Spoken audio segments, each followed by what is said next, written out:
ni Renz, may utang ang namatay kong kamag-anak. Obligado ba kaming bayaran ito?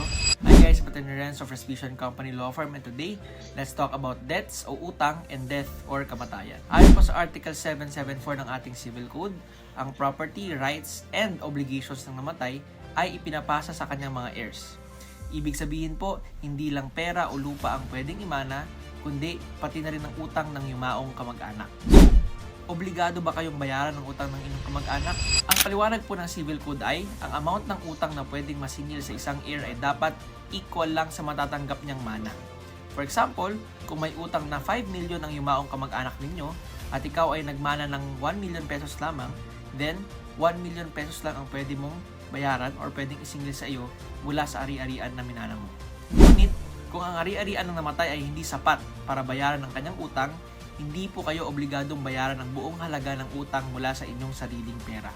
Ang bayad po ay manggagaling lamang sa estate o sa mga ari-arian ng yumaong kamag-anak ninyo. So, hindi po kayo personal na may obligasyon sa mga utang ng namatay, maliban na lang kung ikaw mismo ay co-signer o may kasunduan na may personal kang pananagutan sa utang na iyo. Again, this is Atty. Renz of Respicio & Company Law Firm. Please like, share, comment, and follow.